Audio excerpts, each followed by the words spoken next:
días. Como siempre, un placer estar aquí arriba. Es un privilegio enorme que cuesta hacerlo, pero la verdad que es una bendición para el que lo hace y espero que sea una bendición para el que lo escucha. Mi intención es que podáis conocer un poco más a este Jesús que Lucas nos muestra a lo largo de su evangelio y hoy lo hace a través de un evento un poco tormentoso, a través de una tormenta terrible. No sé si alguno de vosotros alguna vez ha vivido una tormenta fuerte. Seguramente la habéis vivido en tierra, ¿verdad? Bueno, pues creo que no tiene ni punto de comparación a vivirla en medio de un mar como el de la historia de hoy. Y más difícil todavía es en el medio en el que estaban ellos, que era una simple y humilde barca de pescadores. El texto que hoy afrontamos está en Lucas 8, del 22 al 25, pero antes de leerlo, vemos que de Jesús aprendemos muchas cosas, ¿no? Aprendemos en este evangelio, aprendemos quién es Él, cómo es, aprendemos de su poder y comprendemos un poco más del porqué de muchos de los detalles que percibimos en todas estas historias que vamos viendo a lo largo de este evangelio, ¿no? A lo largo de todo su ministerio, en Jesús, vemos a un Jesús, a un maestro entrenador, ¿no? Un entrenador de discípulos. Lo vemos enseñando en el día a día, no solamente con palabras o parábolas que le iba dando, sino con experiencias vividas en primera persona. Yo creo que no hay mejor forma de aprender algo que de esta manera, ¿no? Vivir una experiencia con enseñanza es la mejor manera, ¿no? Yo diría que me arriesgaría a decir que quizás sea la única manera de aprender las cosas de verdad, ¿no? De aprender una verdadera lección. Me voy a retrotraer más de 20 años atrás. Yo estudié electricidad, todos o la mayoría de vosotros lo sabéis. Teníamos muchas asignaturas, muchas de ellas teóricas, de diferentes temas, pero la mayoría de las horas que nosotros invertíamos en aquel instituto, ¿sabéis a qué la dedicábamos? A la práctica. 5 años de mi vida y un montón de asignaturas, pero la mayoría de ese tiempo eran dedicadas a la práctica. Mirad, la teoría nos muestra la verdad, pero la práctica nos muestra la utilidad de esta verdad. ¿De qué me servía a mí hacer en papel esquemas de circuitos eléctricos si luego yo no veía en una tabla que teníamos donde poníamos los diferentes elementos que necesitábamos? Si yo no veía el funcionamiento de esto, si yo no veía cuando pulsaba el botón que el motor arrancaba, que cuando pulsaba otro botón el motor se paraba, si yo le daba otro botón y el motor giraba al contrario, ¿de qué me servía verlo en un papel, en un esquema? Si luego yo eso no lo veía en la práctica, en lo que eso podía desembocar. No servía para nada. Tengo que decir que para que eso funcionara, eran muchas las veces las que fallaba. El esquema estaba bien, pero a la hora de colocar los cables siempre había alguno que fallaba, ¿no? Y en eso también aprendíamos, ¿no? En esos fallos.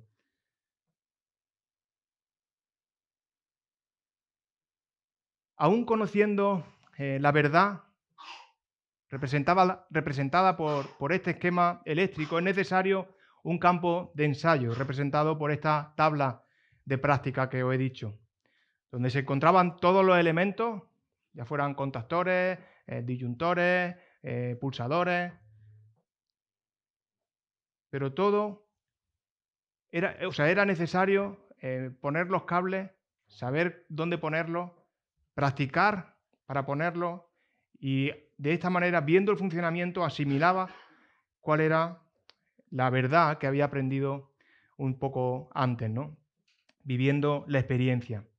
Esas enseñanzas no se olvidan nunca, pueden quedar muy en el olvido. Ya os digo que hace más de 20 años que yo hacía esas prácticas, pero a día de hoy hay muchas cosas que no las he vuelto casi ni a ver, pero estoy seguro, y de hecho ha pasado, que cuando he vuelto a hacer algo que hice muy en el pasado, de repente viene lo que no lo que venía en el papel, porque el esquema casi que no te lo sabría hacer, pero sí que recuerdo dónde y para qué servían cada cosa. Sale a la luz ese conocimiento.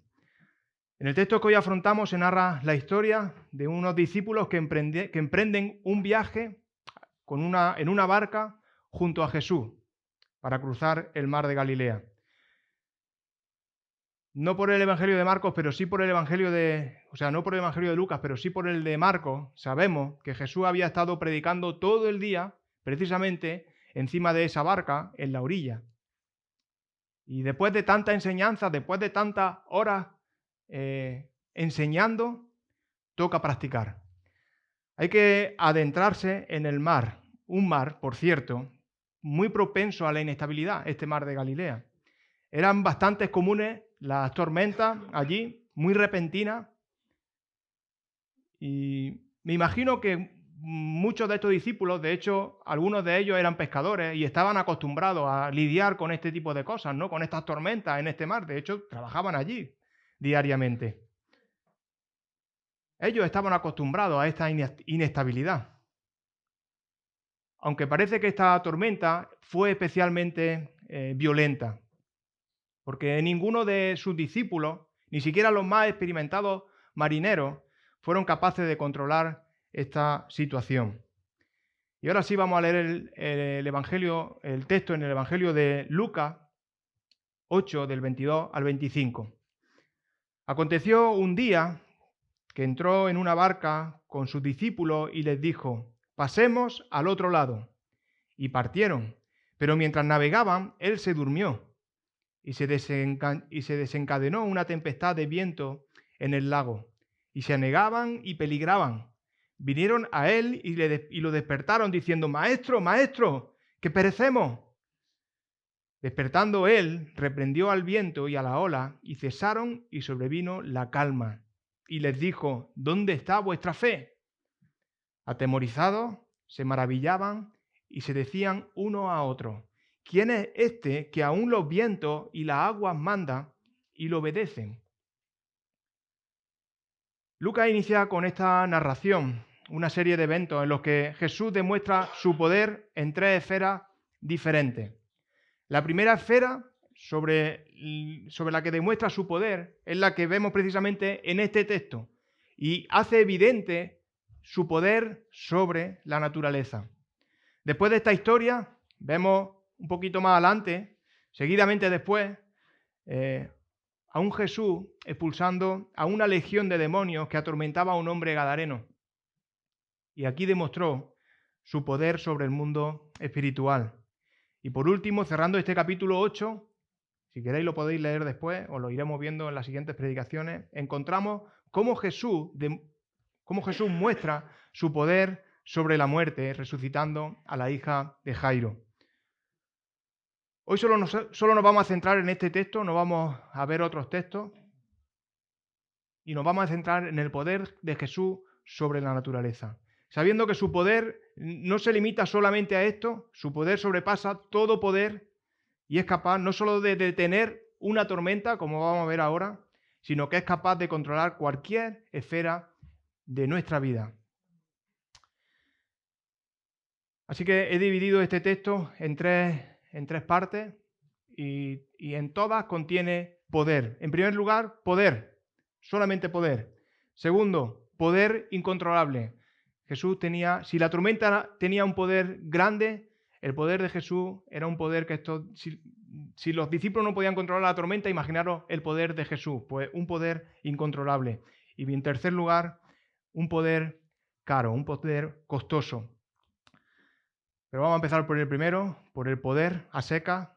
Por el Evangelio de Marcos sabemos que era ya tarde cuando Jesús decide partir. Habían estado, como he dicho, o él había estado predicando sobre una barca todo el día y ya estaba anocheciendo cuando él le dice a sus discípulos: pasemos al otro lado. También sabemos por Marcos que lo acompañaban otras barcas. La verdad que Marcos da muchos detalles acerca de las cosas que sucedían en ese momento, detalles que nos da Lucas.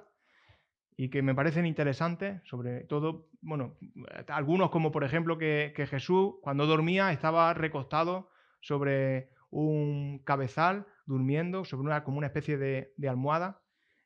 Son detalles que le dan veracidad a estos asuntos, ¿no? A esta historia.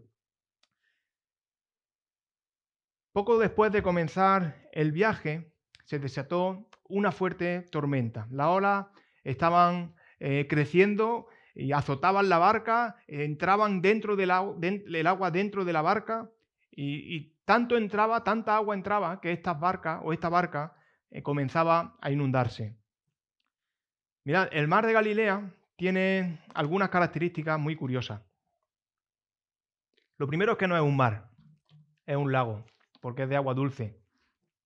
Al final es el curso del río Jordán, donde ahí se ensancha, que alcanza unos 40 o 50 kilómetros de ancho, no tiene más de 40 metros de profundidad. Al final es un lago, ¿no? Como curiosidad decir que más que un lago parece un pozo, porque la altitud que tiene con respecto al mar es por debajo del mar. Tiene 218 metros por debajo del nivel del mar. Además, la impresión que da por lo que tiene alrededor, que tiene un sistema montañoso bastante amplio y un sistema montañoso que es del monte Hermón, que alcanza una altitud de 2.800 metros. Por lo tanto, aquello está como metido en un hoyo, ¿no?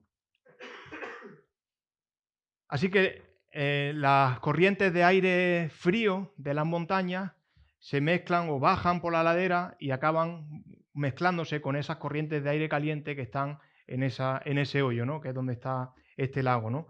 De ahí estas tormentas tan repentinas que eran bastante violentas, con ráfagas de aire bastante considerables.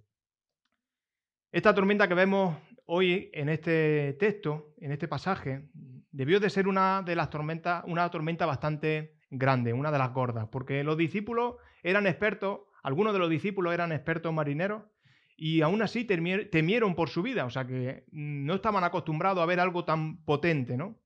Y aún así, aún con esta experiencia, ellos reclamaron por ayuda. ¿Y cómo es la respuesta de Jesús ante la ayuda, el socorro que ellos pedían? Dice que él se levantó y reprendió al viento, y por Marcos sabemos cuáles fueron las palabras de Jesús. ¿Sabéis cuáles fueron? ¿Creéis que hizo algo especial? Simplemente dijo silencio y cálmate. El viento obedeció como un niño obediente que yo no lo conozco, esos niños obedientes. Pero el viento y la ola se detuvieron. Y dice el texto que hubo una gran calma. Marcos precisamente dice eso, que hubo una gran calma. Del caos absoluto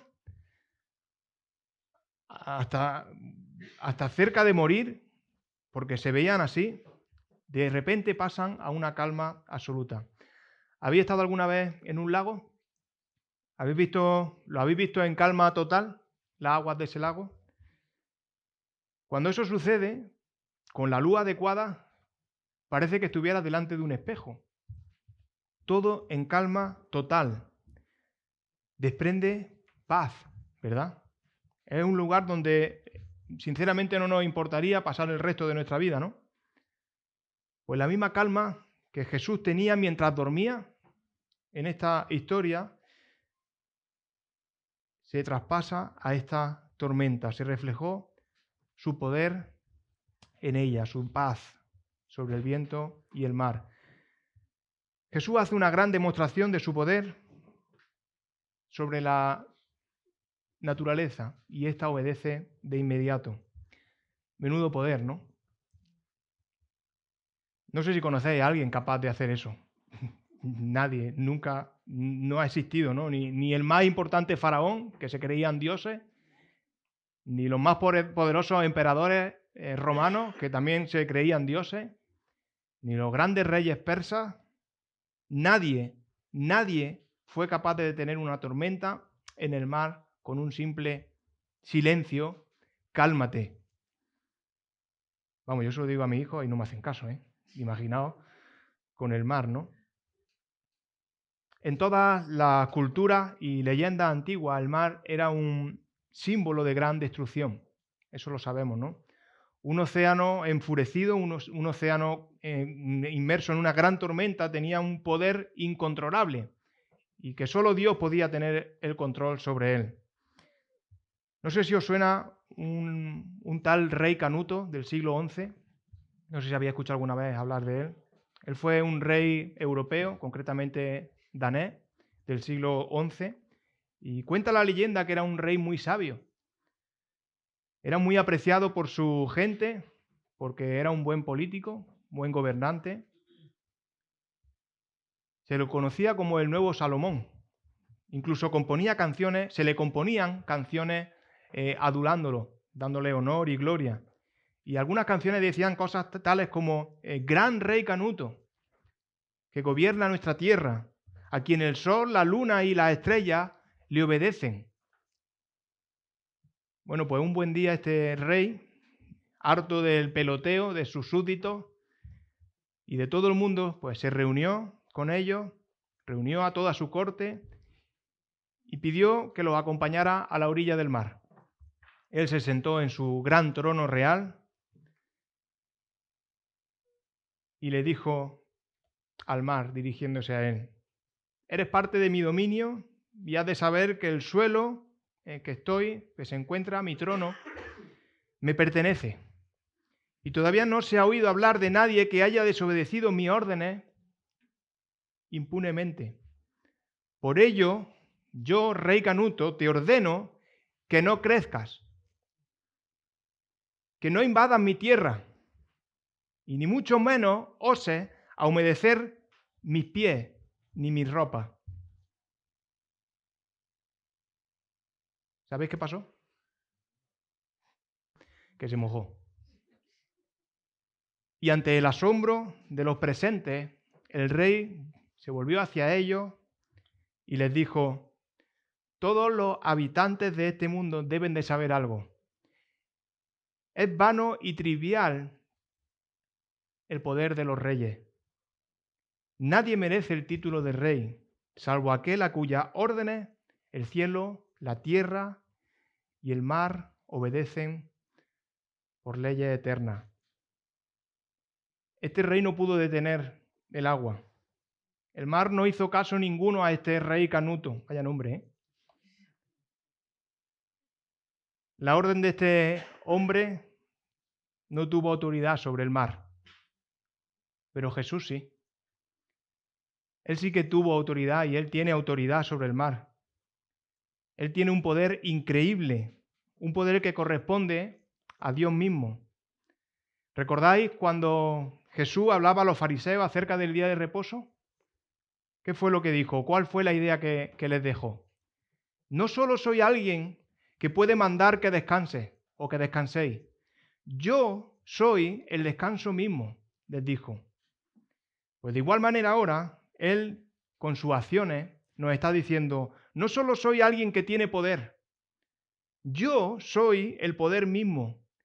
Cualquier persona o cosa del universo que tiene poder, lo toma de mí.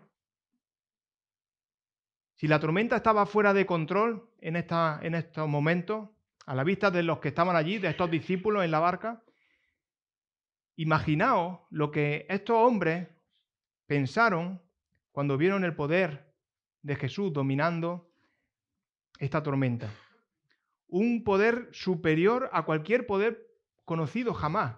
Un poder incontrolable para estos hombres, que es capaz de controlar lo que para ellos era imposible de controlar, esta tormenta. Y este poder incontrolable es el protagonista de este segundo punto.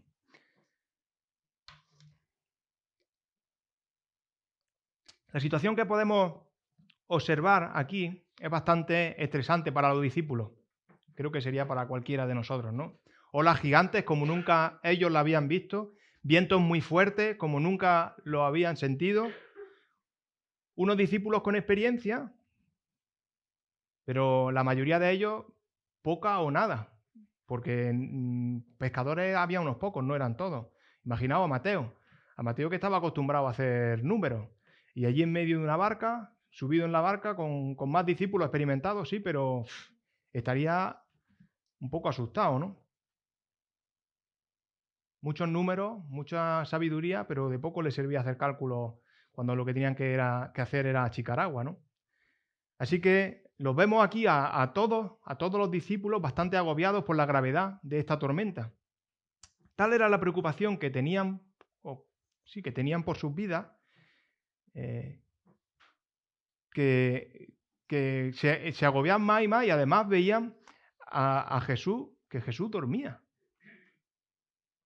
Yo no sé vosotros cuando leéis esto qué pensáis, pero yo pienso una y otra vez, ¿cómo puede ser?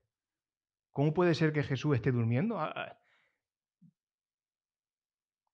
¿Cómo puede dormir con el ruido que tiene que haber? Los discípulos gritando, achicando agua, los truenos, los vientos, la ola golpeando contra el casco de la barca. Sabemos que Jesús había estado predicando todos los días. Pues sí que cansa predicar, ¿no? Que tenía un sueño tan profundo. No sé por qué Jesús dormía, no sé si se hacía el dormido, yo me imagino que no, que realmente estaba cansado. Pero solamente cuando lo despiertan es cuando él es capaz de salir de ese sueño tan profundo y hacer el milagro que va a hacer, ¿no? Creo que esta actitud de Jesús es la que los descoloca a ellos totalmente. Quizás ellos esperaban colaboración inmediata, instantánea al problema. Pues calmar la ola antes de que se hagan más grandes, antes de que lleguen a ser peligrosas. No sé, ¿no? Son pensamientos que me surgen, ¿no? Que me pasan por la cabeza. Yo, sin conocer a estos discípulos personalmente, puedo estar convencido de que estos discípulos hubieran preferido que Jesús hubiera calmado o detenido la tormenta antes de que ni siquiera una ola hubiera subido más de 20 centímetros. Y yo creo que todos estaríamos de acuerdo con ellos, ¿no? ¿Quién en su sano juicio quiere pasar por una tormenta así? Yo creo que nadie. Pero aún sin querer esta tormenta, estos discípulos necesitaban esta tormenta. ¿Por qué? ¿De qué manera estos hombres podían aprender de mejor forma que seguir a Jesús no era sinónimo de ausencia de tormenta, sino pasando por la tormenta? ¿Entendéis? ¿Creéis que hay mejor manera de aprender que pasando por la situación? Yo creo que no, lo dije al principio. De nada sirve teorizar si no pasa por esa tormenta. Llama la atención algo aquí, que de hecho es bastante importante. Jesús no les dice, ir al otro lado. Jesús les dice, vayamos al otro lado. Jesús iba a ir con ellos en la barca. Qué importante es esto, ¿no? Qué importante es esto. Porque yo quiero a Jesús en mi barca también. Yo imagino que vosotros también, ¿no? Aunque esté dormido, pero yo quiero a Jesús en mi barca. Aunque haya tormenta. Aunque Jesús pueda descansar, Jesús estaba allí con ellos. Quizás descansaba intencionalmente para su propio descanso, porque estaba realmente cansado, y seguramente lo estaba, pero estoy seguro de que también para el beneficio espiritual de sus discípulos. Jesús estaba al control desde antes de salir al mar. De ahí la tranquilidad de él, ¿no? Pero ¿qué pasaba con los discípulos? ¿No habían visto ya suficientes demostraciones de poder de Jesús para no confiar en él? Mientras que escuchaban a Jesús predicar, mientras que veían a Jesús sanar a enfermos, cuando veían a Jesús resucitar a los muertos, cuando veían a Jesús expulsar a demonios, ellos se sentían bendecidos, ellos se sentían privilegiados de vivir todas estas cosas, estaban alegres y confiaban en Él. Pero cuando la cosa se pone fea, cuando fueron ellos los que corrían el peligro de muerte, su primera reacción, ¿cuál fue? Dice el Evangelio de Marcos que no te preocupa si perecemos. Recriminaban a Jesús. Jesús, ¿no te preocupa de que podamos morir? ¿No nos ama? Hay un salmo que me llama mucho la atención y que viene muy al hilo de esto, ¿no? Es el Salmo 44, los versículos del 23 al 26, dice: Despierta, oh Señor, ¿por qué duermes? Levántate, no nos rechaces para siempre. ¿Por qué miras para otro lado? ¿Por qué pasas por alto nuestro sufrimiento y opresión? Nos desplomamos en el polvo, quedamos boca abajo en la mugre. Levántate, ayúdanos, rescátanos a causa de tu amor inagotable. La sensación de que Dios está dormido, no es algo que podamos sentir el mundo moderno de ahora. A veces podemos pensar que cualquier tiempo fue mucho mejor, cualquier tiempo pasado fue mucho mejor, pero la realidad es otra. Fijaos, desde los Salmos ya había esta percepción. Me imagino que como yo, vosotros también os sentís identificados con estos hombres, ¿verdad? Hombres que en muchas ocasiones los ponemos en pedestales espirituales, pero que en realidad eran personas como nosotros, con sus tormentas, sus dificultades, y nosotros nuestras tormentas y nuestras dificultades, y al final todo se reduce a lo mismo. Así que esa es nuestra realidad como seres caídos. Ese verdaderamente es nuestro corazón. Pasamos por tormentas y nos quejamos cuando pasamos por ellas. Todo el mundo, todo el que haya intentado llevar una vida de fe, se ha sentido así en algún momento, ¿verdad? Todo va mal, te está hundiendo y parece que Dios está dormido, ausente, sin ser consciente de lo que me ocurre a mí. Dijeron los discípulos, de alguna manera dijeron esto, y nosotros también decimos, dice, le decimos a Jesús, si nos amase, no dejarías que pasáramos por esta tormenta, no dejarías que pasáramos por este peligro mortal. Si nos amase, ¿no nos dejaría? ¿Creéis que eso es verdad? Si nos amase, ¿no nos dejaría pasar? Creo que no, ¿no? Jesús dice que calmó la tormenta y dijo, ¿qué dijo? ¿Creéis que dijo, entiendo cómo habéis sentido, perdonadme, pero es que estaba muy cansado? No, no dijo eso. Por Marcos sabemos qué fue lo que les dijo. ¿Por qué tenéis tanto miedo? ¿Por qué tenéis tanto miedo? Si estoy en la barca, ¿por qué tenéis tanto miedo? Imaginaos la cara de los discípulos, que ¿por qué tenemos miedo? Pero ¿no te das cuenta de la situación, Jesús? Teníamos miedo de morir, pero si está claro. ¿No estás viendo la ola? ¿No has visto la ola? Teníamos miedo, Señor, de que no te importáramos. Eres capaz de sanar enfermos, eres capaz de expulsar demonios, pero cuando ha venido una tormenta tú estabas dormido tranquilamente. No te has preocupado de nosotros. Teníamos miedo de que no nos amara. Pero Jesús quería enseñarle algo a estos discípulos. Ellos estaban desenfocados. ¿Por qué estaban desenfocados? Porque las tormentas desenfocan. Las tormentas nos desenfocan. Desenfocaron a ellos y lo hacen con nosotros. No permiten que veamos con claridad las cosas. El miedo nos aturulla. Y estos hombres estaban muy asustados. Y nosotros nos asustamos también ante las tormentas. Es natural. Nos asustamos ante las tormentas. Jesús les está diciendo, ya deberíais saberlo. Ya deberíais saberlo. Y sí que permito que las personas pasen por tormentas. A las personas a las que amo, permito que pasen por las tormentas. No hay motivo para el pánico. Porque yo estoy al control.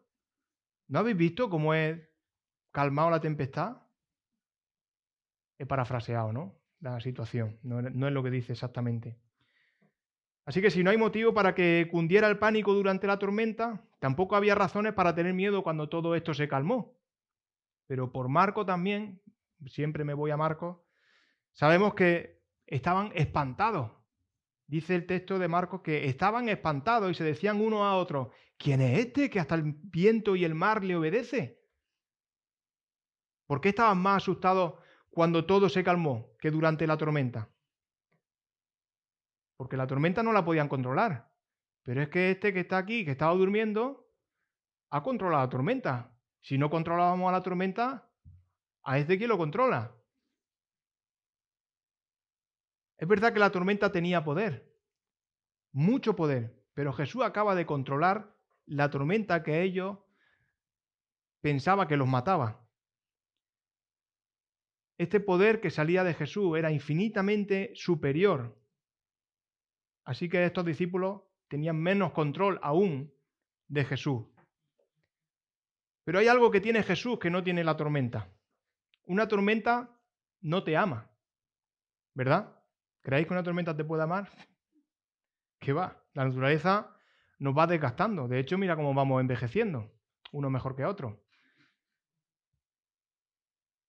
hasta que acaba con nosotros.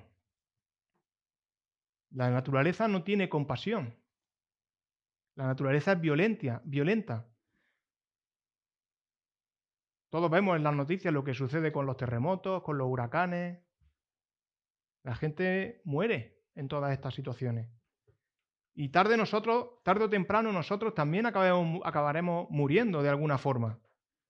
Ya no tiene por qué ser una catástrofe natural, pero al final la naturaleza nos acaba alcanzando, vamos envejeciendo y acabamos muriendo.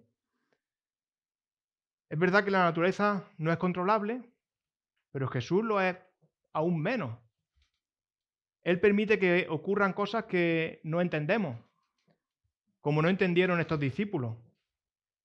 Pero si Jesús es Dios, que lo es, Él es lo suficientemente grande como para dejarnos atravesar estas tormentas que no comprendemos, que no queremos, pero que son necesarias para hacernos crecer. Su poder no tiene límite, pero su sabiduría y su amor tampoco tiene límite. La naturaleza no se preocupa por ti, pero Jesús sí. Su amor hacia nosotros es incontrolable también. Jesús no solamente es poder, Jesús también es amor. Si esto lo hubieran entendido los discípulos en aquel momento, estoy seguro que no habrían tenido miedo. No hay que tener miedo. No penséis que Jesús duerme. Él nos ama y permite que ocurran cosas que a nosotros no nos gusta pasar. Porque es Dios y sus planes son mayores que los nuestros. Si te dejas llevar por el pánico en medio de la tormenta, no pararás de achicar agua sin sentido, sin capacidad de hacerlo y sin éxito. Y vivirás sumergido en un estado de amargura muy peligroso. Sin embargo, si en medio de esta tormenta vives confiado en Jesús, sabiendo que Él te ama, que Él me ama, esto va a servir para tu santificación, para que crezcas y vivirás seguro. Es verdad que en todo esto habrá cosas que no podamos entender, que no podremos dar explicación, pero Él sí y debe bastarnos. Y podrás pensar, pero esto es muy peligroso, ¿no? Y es verdad, es muy peligroso. Pero no olvides que Dios es bueno y fiel. Él es el Rey de nuestras vidas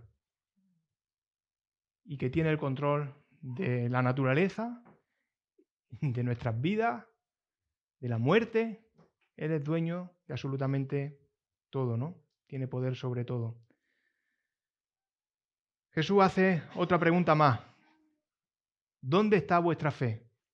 Me encanta esta manera de expresarlo. ¿Dónde está vuestra fe? Con esta frase tan simple, Jesús hace que pensemos que lo esencial de la fe no es la fuerza o la cantidad de fe que tengamos, tanto como en quién depositamos esa fe. Imagínate que estás cayendo por un precipicio y hay una rama en este precipicio, imagina un precipicio, un acantilado, donde una rama sale, ¿no? Y tú la estás viendo desde que empieza a caer, estás viendo la rama. y que lo que piensa es, me voy a agarrar como pueda a esa rama. No sabes cuánto va a resistir esa rama, pero es la única cosa a la que te puedes aferrar. Cuando pases por la rama vas a tener el tiempo justo para agarrarte a ella. ¿Cuánta fe creéis que tenéis que tener en la rama para que la rama te salve? Yo creo que no podemos estar seguros, ¿verdad? Solamente tienes que tener fe para aferrarte a esa rama. Vemos entonces que no es la calidad de tu fe la que te salva. Lo que te salva es la calidad de la rama. Da igual lo que sientas acerca de la rama. Puedes pensar que es muy fuerte o que es muy floja. Lo que importa realmente es que te aferres a ella, porque esa rama es Jesús. Pero entonces, ¿cómo obtengo esta clase de fe? Bueno, si quieres creer, pero no puedes, lo primero que tienes que hacer es dejar de mirarte a ti, de mirar tu orgullo, tu ego. Ve a Jesús y dile, ayúdame a creer. Él es el único que puede ayudarte. Yo te puedo hablar de maravilla, de mi experiencia a través de la fe en Cristo, pero nada más. No puedo darte un poco de mi fe para que puedas experimentarla. Tampoco tú por ti mismo puedes alcanzarla. Ni a través de la razón, ni del pensamiento, ni de la meditación, ni por haber asistido a la iglesia durante años, con la esperanza de conseguir por ti mismo algo. Has de reconocer a Jesús, has de reconocer la rama, aferrarte a ella, pedírselo a Él. Si lo haces podrás descubrir algo increíble. Jesús no estaba durmiendo mientras tú estabas sufriendo en tu tormenta. Él estaba buscándote a ti para aliviarte en tu sufrimiento. Jesús es el autor de la fe, es el que la da y a la vez es el objeto de esta fe. Esta historia de hoy es curiosa. Normalmente vemos a los discípulos meter frecuentemente la pata y nosotros desde fuera los vemos y decimos, madre mía, qué torpes, ¿no? No se enteran. Pero lo cierto es que pensándolo bien, yo al menos pienso que me siento muy identificado con ellos. Es más, demasiado identificado con ellos. Y fueron demasiado prudentes, podría decir, ¿no? Al dirigirse a Jesús. Poneros en situación, ¿no? La barca se estaba hundiendo, el agua le llegaba al cuello, los vientos estaban a punto de volcar la barca. Jesús, mientras tanto, ausente, ni estaba ni se le esperaba, como quien dice. Y estos hombres se derrumbaron. Pensaron que Jesús no los amaba. Y sí, lo habían visto hacer muchos milagros, como he dicho antes. Pero esto estaba sobrepasando ya el colmo de la resistencia suya, ¿no? Una ola más y estos hombres se van a esos 40 metros de profundidad del lago. Y sin embargo Jesús sigue ahí, durmiendo como un bebé. Jesús no se lo dice así, pero bien podría habérselo dicho. Si supierais cuánto os amo, si supierais cuánto os amo, no os habríais preocupado. Pero ¿cómo no se van a preocupar? Nadie se toma una tormenta con calma, ¿verdad? Sin embargo, nosotros tenemos algunos datos que estos discípulos no tenían en ese momento. Tenemos un recurso que nos permite estar tranquilos a pesar de la tormenta que se ha desatado a nuestro alrededor cuando estamos en medio de ella. ¿Sabéis cuál? Marcos de forma intencionada usa un lenguaje que es paralelo, diría que casi idéntico, al lenguaje del famoso pasaje de Jonás. Tanto Jonás como Jesús estaban en un barco o en una barca. Ambas embarcaciones estaban cruzando una tormenta. Las descripciones de las tormentas son casi idénticas. Tanto Jonás como Jesús estaban dormidos. Además, en ambas historias, los que estaban dirigiendo las embarcaciones despiertan al que está durmiendo y le dicen, vamos a morir. Y en ambos casos hay una intervención milagrosa y el mar se calma. Dos historias con una sola diferencia. En medio de la tormenta, Jonás le dice a los marineros, solo se puede hacer una cosa, si yo perezco, sobreviviréis, si muero, viviréis. ¿Y qué hicieron? Lo lanzaron al mar. Pero esto no es lo que sucede en la historia de Marcos, o sea, de Lucas y de Marcos también. ¿O sí? En realidad las historias no tienen ninguna diferencia. Solo hay que apartarse un poco, ponerse a la distancia correcta para ver con claridad. Mirad lo que dice en Mateo. Jesús dice, uno mayor que Jonás se encuentra aquí, refiriéndose a sí mismo. Yo soy el verdadero Jonás. Jesús está diciendo, algún día voy a calmar todas las tormentas, calmar todas las olas, voy a destruir la destrucción, voy a romper la ruptura, voy a matar a la muerte. ¿Cómo puede hacerlo? Pues solo es posible por medio de la cruz. Porque cuando Jesús estaba allí, fue lanzado voluntariamente, como fue lanzado Jonás. Él fue lanzado a una tormenta definitiva, con olas de pecado y muerte. Jesús fue lanzado a la única tormenta que en realidad sí que puede hundirnos a nosotros. La tormenta de la justicia eterna de Dios. Y realmente tenemos esta deuda a causa de nuestro pecado. Y esta tormenta no se calmó hasta que no acabó con Jesús. Quedaos con esta imagen. Jesús doblegándose ante la tormenta definitiva. Si esto lo grabáis en lo más profundo de nuestros corazones, nunca más podremos decir, ¿es que no te importamos? ¿Es que no te importamos, Jesús? Y si sabemos ya que no nos abandonó en esta tormenta tan terrible por la que podemos pasar, ¿qué te hace pensar que lo hará en estas tormentas tan pequeñas por las que pasamos ahora? Algún día, por supuesto, regresará lleno de gloria, lleno de poder y calmará todas esas tormentas para siempre. Si interiorizamos esto en nuestros corazones, podrá Jesús saber que Jesús te ama. Sabrás que se preocupa por ti, aunque pienses que está durmiendo. Tendrás el poder para enfrentarte a cualquier cosa en la vida con esa serenidad con la que Él detuvo el mar, detuvo la tormenta. No sé si seguramente habréis pasado por tormenta. No sé cómo lo habéis afrontado. Yo pensaba mucho esta semana sobre esto.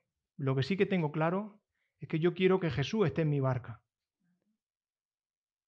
Aunque yo crea que está durmiendo, pero que Jesús esté en mi barca. Que esto sea una realidad en vuestras vidas y en la mía.